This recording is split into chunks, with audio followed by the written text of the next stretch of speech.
자, 오늘 말씀 다니엘서 2장 31절부터 35절입니다. 네, 다니엘서 2장 31절부터 35절 보도록 하겠습니다. 다니엘서 2장 31절부터 35절까지의 말씀, 구약성경 1234페이지에 있습니다. 다니엘서 2장 31절부터 35절. 자, 찾으셨으면 제가 봉독해 올리겠습니다. 왕이여, 왕이 한 큰 신상을 보셨나이다. 그 신상이 왕의 앞에 섰는데 크고 광채가 매우 찬란하며 그 모양이 심히 두려우니 그 우상의 머리는 순금이요 가슴과 두 팔은 은이요 배와 넓적다리는 노시요 그 종아리는 쇠요 그 발의 얼마는 쇠요 얼마는 진흙이었나이다. 또 왕이 보신즉 손대지 아니한 돌이 나와서 신상의 쇠와 진흙의 발을 쳐서 부서뜨리매 그때에 쇠와 진흙과 놋과 은과 금이 다 부서져 여름 타작마당에 겨같이 되어 바람에 불려간 곳이 없었고 우상을 친 돌은 태산을 이루어 온 세계에 가득하였나이다. 아멘. 거기까지만 하도록 하겠습니다. 자, 우리가 지난주부터 다니엘서를 시작을 했습니다. 다니엘서.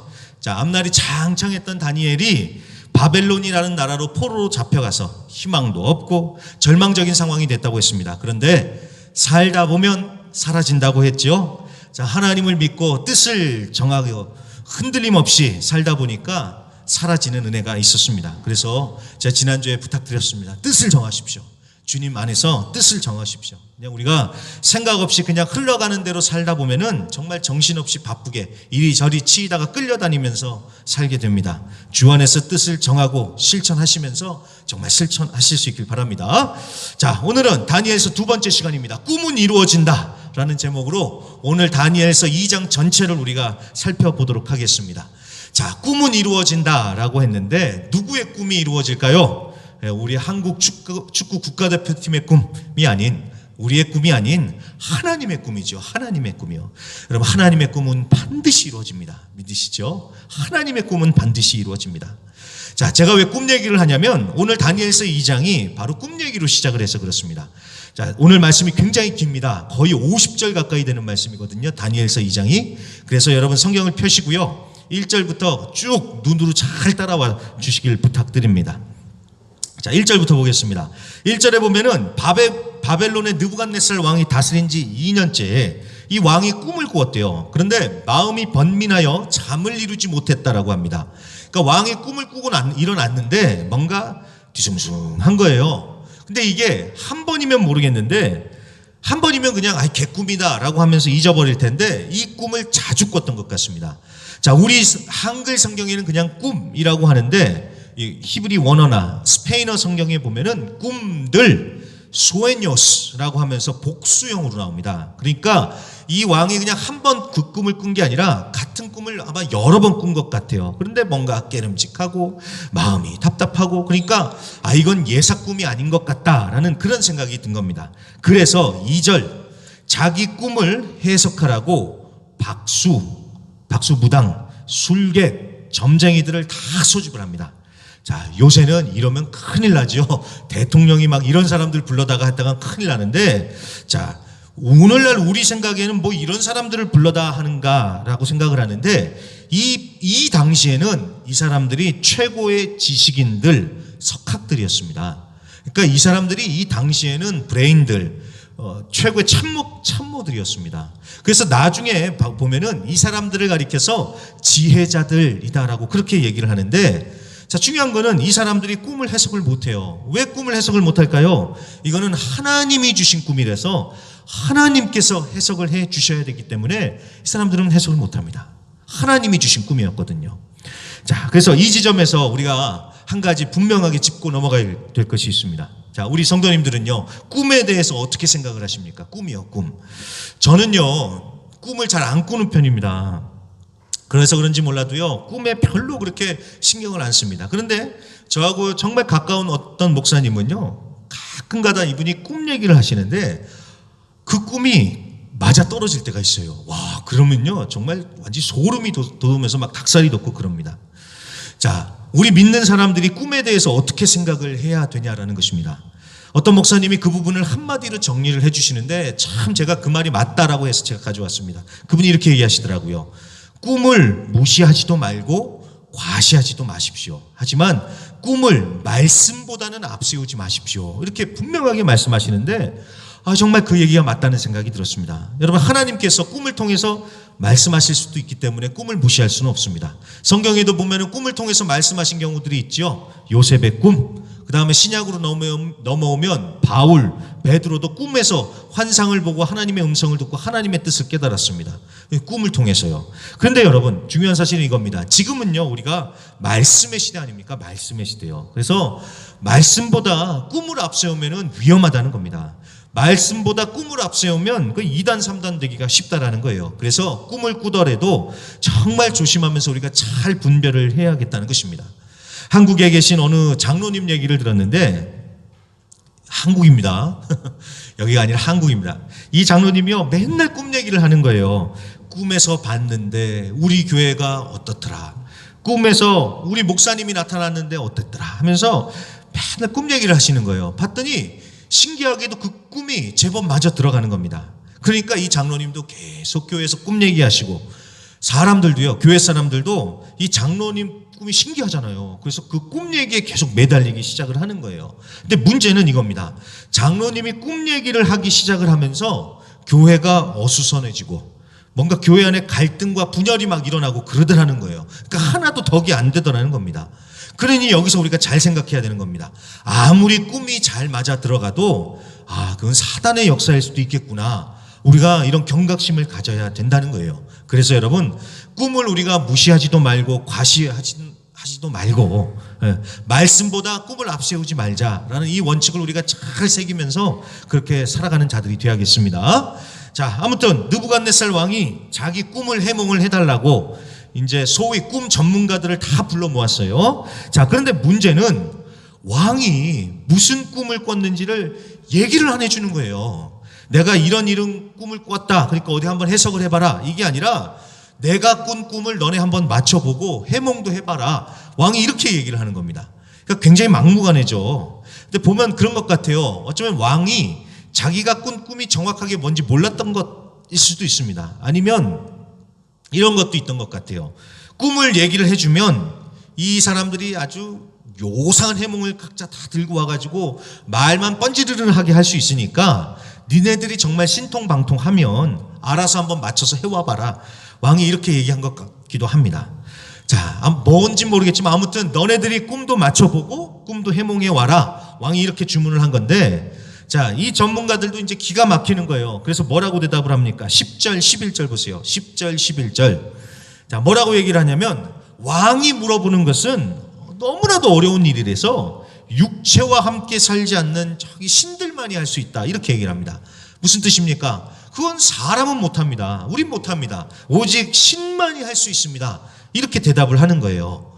자, 그 얘기를 듣고 왕이 그래 하면서 넘어갔을까요? 아니요. 화가 나서 바벨론의 모든 지혜자들을 다 죽이라고 명령을 내립니다. 그런데 그 지혜자들 가운데 누가 있었을까요? 다니엘, 그리고 세 친구들도 있었던 것입니다.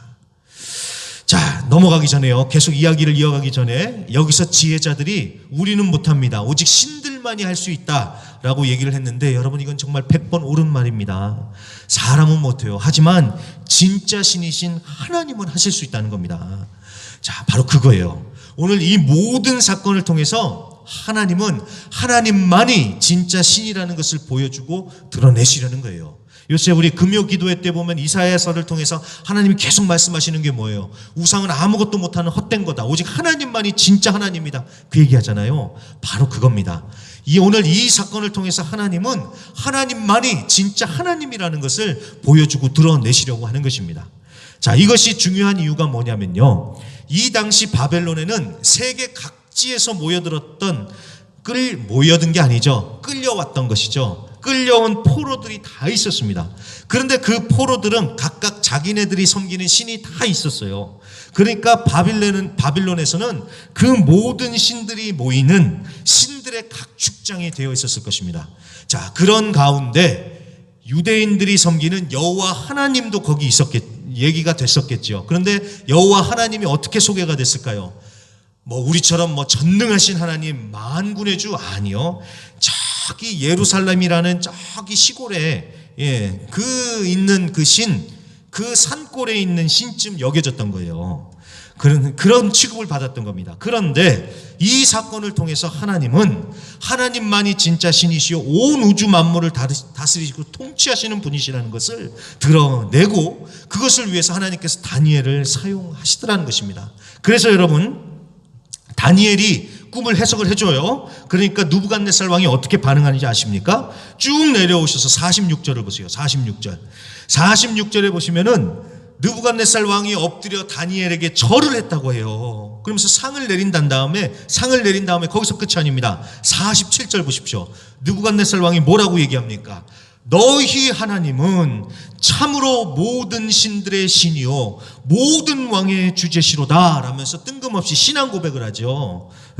너희 하나님이 진짜 하나님이다. 너희 하나님이 진짜 신이다. 신들 중에 신이다 라고 느부갓네살 왕이 이렇게 고백을 합니다.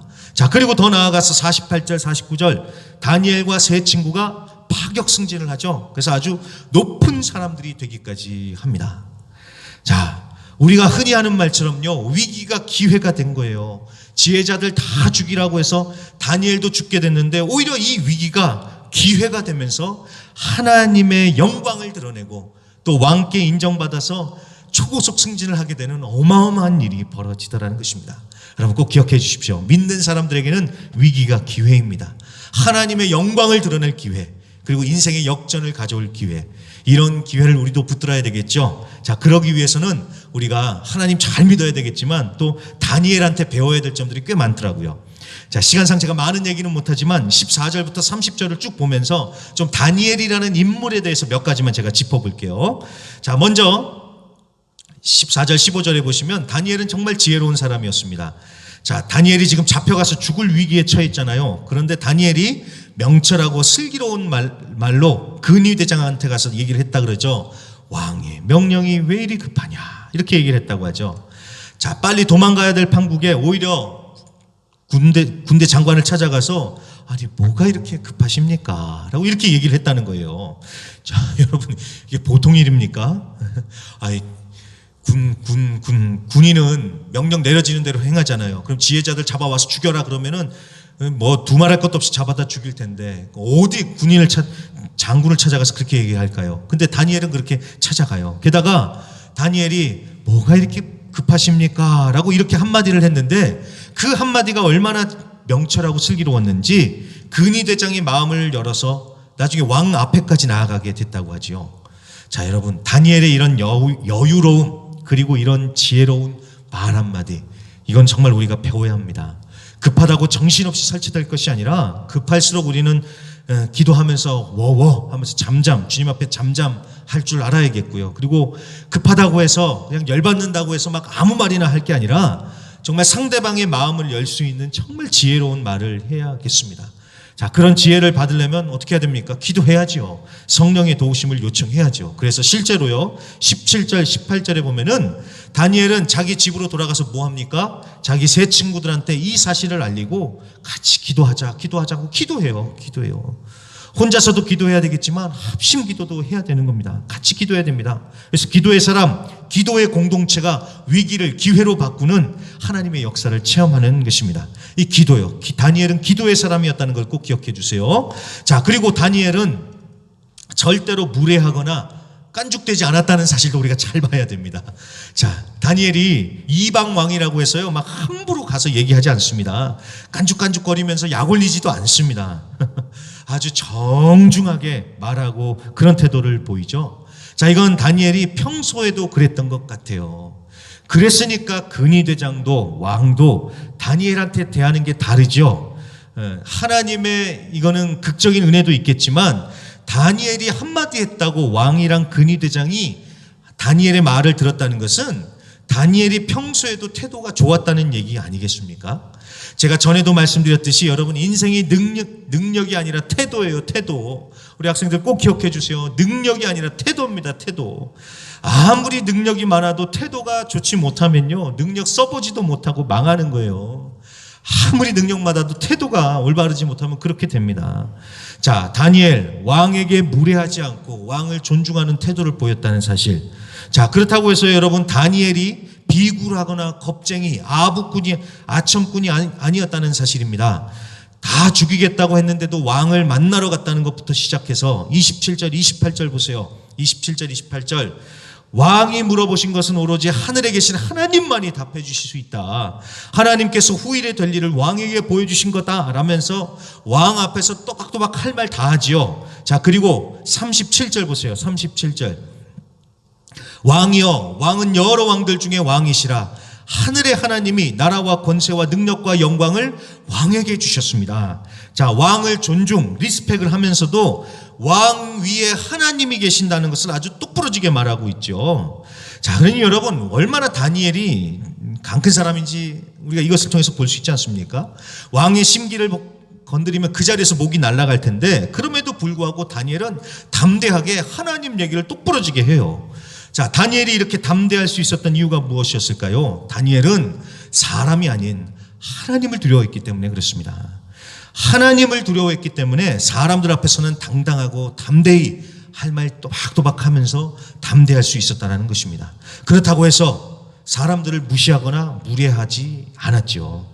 이런 다니엘의 태도를 우리도 잘 보고 배워야 한다는 것입니다.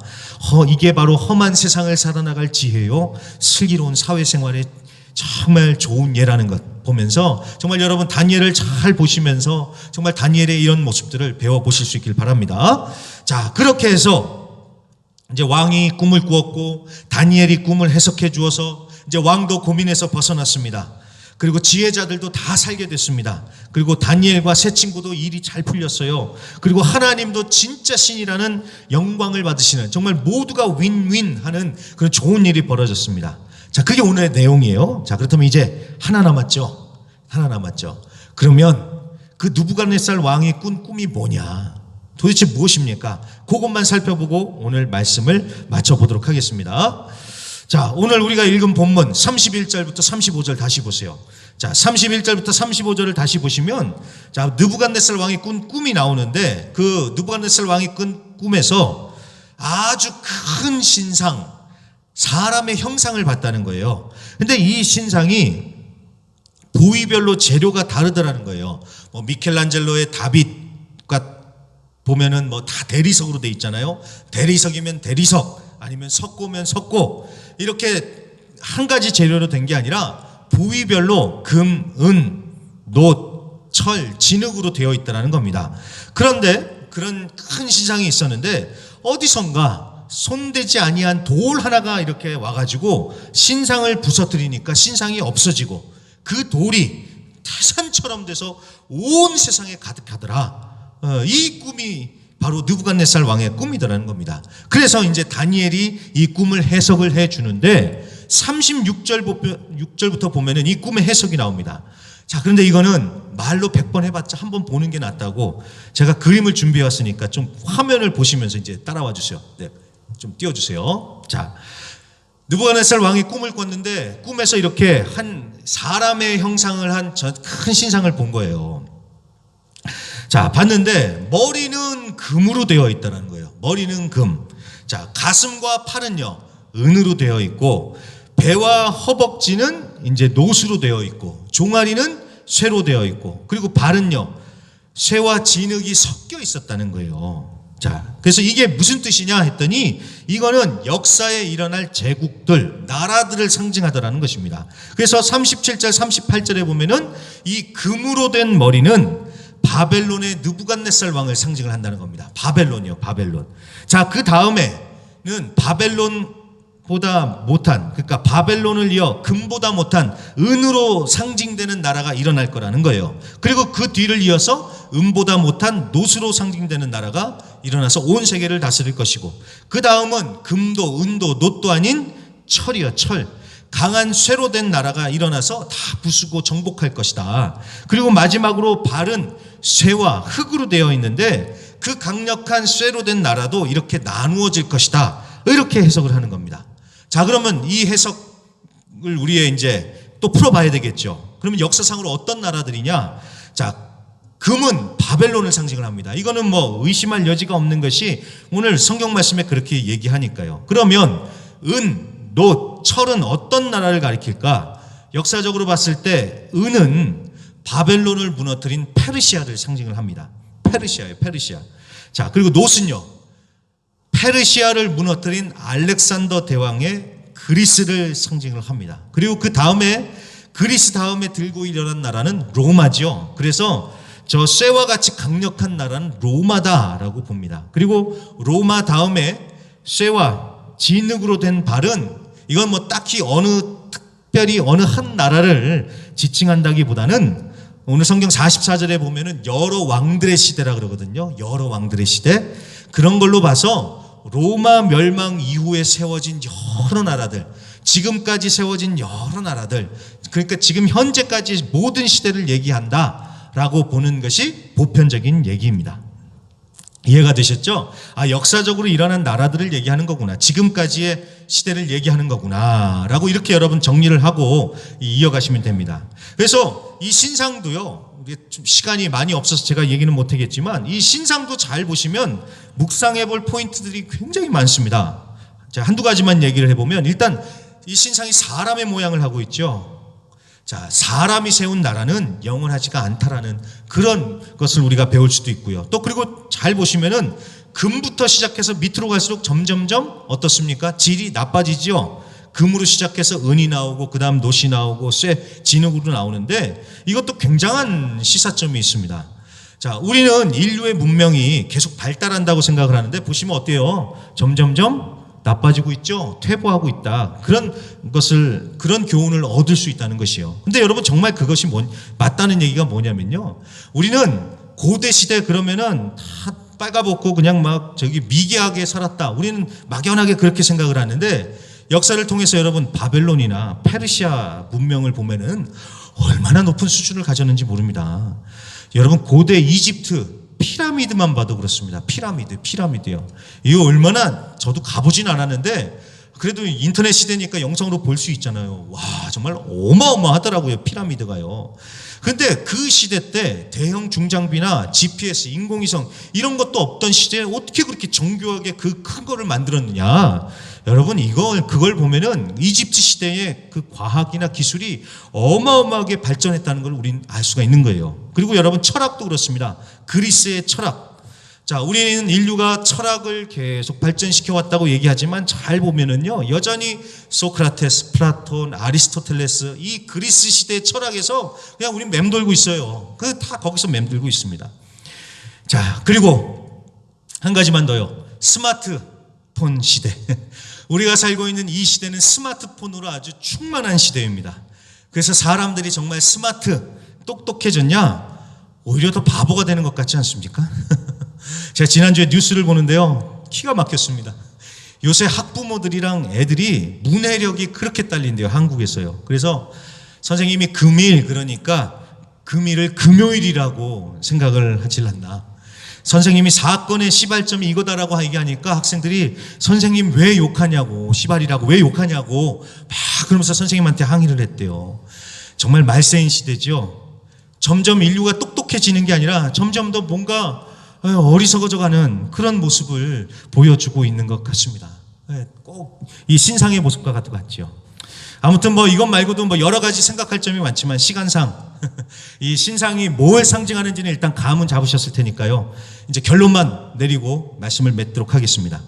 자, 이 큰 신상이 있는데 한 가지가 더 남았죠.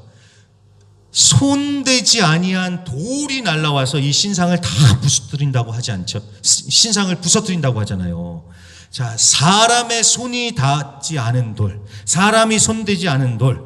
자, 사람이 손을 대지 않았으니까 어땠을까요? 그냥 거칠고 볼품이 없었겠죠. 그런데 그 보잘것없는 돌멩이 하나가 휙 하고 날아와가지고 그 인간이 만들어 놓은 이 거대한 것을 다 무너뜨리고 한 나라로 우뚝 서게 될 건데 그 나라가 무엇이냐? 자, 다니엘서 2장 44절을 보세요. 아주 오늘 핵심적인 결론입니다. 44절 제가 읽겠습니다. 이 여러 왕들의 시대에 하늘의 하나님이 한 나라를 세우시리니 이것은 영원히 망하지도 아니할 것이요 그 국권이 다른 백성에게 돌아가지도 아니할 것이요 도리어 이 모든 나라를 쳐서 멸망시키고 영원히 설 것이라. 아멘. 인간이 세운 모든 건 무너지고 마침내 영원한 하나님의 나라가 서게 될 것이다 라고 하나님께서 이걸 보여주시는 거예요. 이해가 되셨죠? 그러면 그 손대지 않은 그 돌이 무엇일까요? 바로 예수님이죠. 예수님을 통해서 세워지는 하나님의 나라. 자, 이게 바로 여러분 하나님께서 느부갓네살에게 보여주신 하나님의 꿈입니다. 자, 이런 하나님의 꿈이 이루어질까요? 안 이루어질까요? 이루어지죠. 하나님의 꿈은 이루어집니다. 그리고 이미 시작됐습니다. 예수님께서 이 땅에 오셨을 때 하나님의 나라는 시작이 됐습니다. 그리고 그 하나님의 나라는 계속되면서 예수님께서 다시 오실 때에 하나님의 나라는 완성될 것입니다. 그렇기 때문에 우리는 이 땅의 나라들이 아닌 완성될 그 하나님의 나라를 바라보면서 거기에 소망을 두면서 살아야 되는 것이고요. 또 예수님의 다스림과 통치를 받으면서 살 때 우리는 오늘 이 시간, 이 삶 가운데서 하나님의 나라를 누리며 살게 되는 겁니다. 천국을 누리며 살게 되는 겁니다. 그래서 여러분 꼭 기억해 주세요. 천국은요 죽어서만 가는 게 아닙니다. 살아서도 그 천국을 누리며 살 수 있습니다. 어떻게요? 예수님의 통치와 다스림을 받으면서 살면 하나님의 나라가 우리의 삶 가운데 임하는 것입니다. 자, 그래서 말씀을 마칩니다. 세상은 점점 더 혼란스러워지고 어지럽습니다. 정말 한 치 앞도 안 보입니다. 제가 이 뉴스를 보면은요 정말 난리가 아닙니다. 저쪽에 중동 지방에 전쟁이 일어난 것도 그렇고요. 지금 뭐 미국도 막 난리가 아니잖아요. 태풍도 그렇고 금리가 올랐다가 자기네들이 실수했다고 낮추기도 하고 막 달러 오르는 거 보면 세상에 아르헨티나 페소도 올라가고 있습니다. 제가 그걸 보면서 뭐냐 지금 이러는데 아주 세상이 요동을 치고 있습니다. 자, 사람이 하는 게 다 그런 거예요. 사람이 하는 게 다 그렇습니다. 근데 분명한 것은 하나님의 꿈은 차근차근 이루어져 가고 있다는 사실입니다. 그렇기 때문에 세상 흔들린다고 해서 우리가 같이 흔들릴 것도 아니고 세상에 희망이 보이지 않는다고 해서 낙심할 것도 아니고 영원한 하나님의 나라를 바라보면서 소망하면서 여러분 믿음 지키면서 담대하게 승리하시는 저 우리 모든 성도님들이 되시기를 간절히 주님의 이름으로 부탁드립니다.